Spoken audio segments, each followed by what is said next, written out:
নজর রাখবো পরবর্তী খবরে। রতনমহল রাজকীয় প্রত্যাবর্তন, সিংহের রাজ্যে রয়্যাল বেঙ্গলের প্রত্যাবর্তন 3 দশক পর।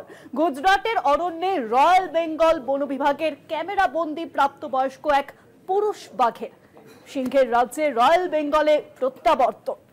3 দশক পর গুজরাটের অরণ্যে ফের রয়্যাল বেঙ্গল।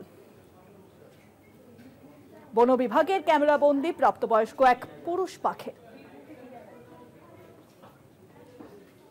রতনমহলের রাজকীয় প্রত্যাবর্তন, সিংহের রাজ্যে রয়্যাল বেঙ্গলের প্রত্যাবর্তন।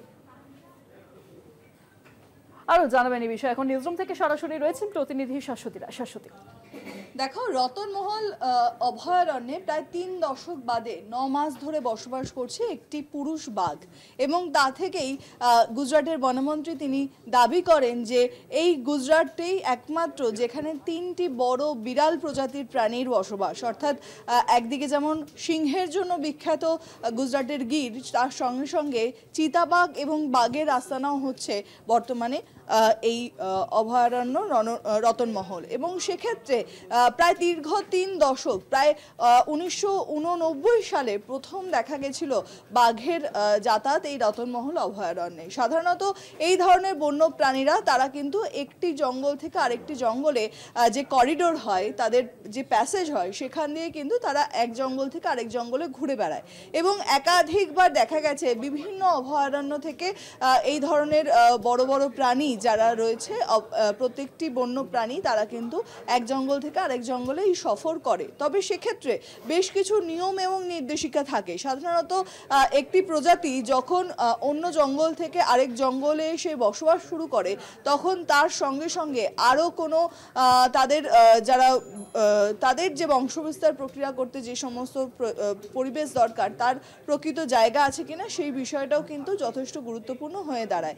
এছাড়াও একটি মাত্র বন্যপ্রাণী, তার আশা নিয়েও কিন্তু বিভিন্ন যারা ব্যাঘ্র বিশেষজ্ঞ তাদের বিভিন্ন মতামত রয়েছে। সেক্ষেত্রে যদি একসঙ্গে দল বেঁধে প্রচুর বাঘ সেখানে এসে বসবাস করতো, সেক্ষেত্রে তাদের এই দাবিটা আরও বেশি জোরালো হতো।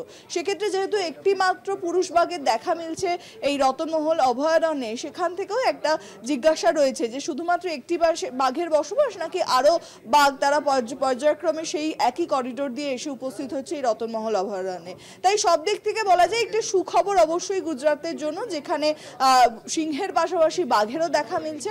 তবে আগামী দিনে যদি এই বাঘের সঙ্গে সঙ্গে আরও বেশ কিছু সংখ্যক বাঘের দেখা মেলে গুজরাটের এই রতনমহলে, তাহলে পরেই কিন্তু বলা যায় যে সেই অর্থে গুজরাটে 3 প্রকারের এই বড় বিড়াল জাতীয় প্রাণীর দেখা মিলছে। এবং সেখান থেকেই তখনই তারা দাবি করতে পারেন যে এটি সেই অর্থে একেবারে 3টি বিড়াল প্রজাতি প্রাণীর বসবাসের কেন্দ্রস্থল। তবে বলাই যায় যে দীর্ঘ 36 বছর বাদে এই দীর্ঘ 9 মাস ধরে এই পুরুষ বাঘটির বসবাস কিন্তু এই দিক থেকে একটি আশার আলো এবং গুজরাটের জন্য একটি সুখবর।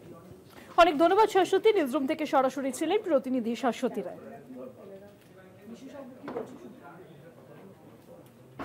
বিশেষজ্ঞ কি বলেছেন শুনে নেব। কোনো জায়গায় যদি ঠিকমতো বাঘের প্রজনন হয় এবং সেখানকার যে বাঘকে যে তার পপুলেশনটা যখন ছড়িয়ে যাবে, সেই ছড়িয়ে যাবার স্পেসটা যদি আমরা না দিতে পারি, তাহলেই মানুষের সাথে সংঘাত হবে এবং তাতেই সমস্যা তৈরি হবে। এইটাই হচ্ছে মেন কারণ। এই ঘটনাটা কিন্তু মানে কোনো আশ্চর্যের বিষয় না, এই ঘটনা হতেই পারে। কোনো একটা জায়গা থেকে বাঘ সেখানে মুভ করেছে এবং সেই বাঘকে সেখানে দেখা গেছে। যেরকম আজকে গুজরাট যেভাবে ধরুন ওদের 3টে বিগ ক্যাটের স্পিসিস আছে বলে গর্ব করছে, আমাদের পশ্চিমবাংলাতেও আমরা বিগ 5 যেটাকে বলি, মানে বাঘ, হাতি, গন্ডার এবং রেড পান্ডা, এই ধরো চিতাবাঘ আমাদের রাজ্যেও আছে। আমরাও এখানে বিগ 5-এর আমরাও বিগ 5-কে নিয়ে নিজেদের গর্ববোধ করি আমাদের রাজ্য। এবং সব থেকে বড় কথা, আমরা সবাই জানি পশ্চিমবঙ্গের মতো এত বৈচিত্র্য কোনো রাজ্যে নেই, যেখানে হিমালয়ের থেকে শুরু করে সাগর অবধি, সুন্দরবনের বাদাবন অবধি সবকিছু, যেখানে একটা জঙ্গলে একটা রাজ্যে সমস্ত জিনিসের বৈচিত্র্য রয়েছে।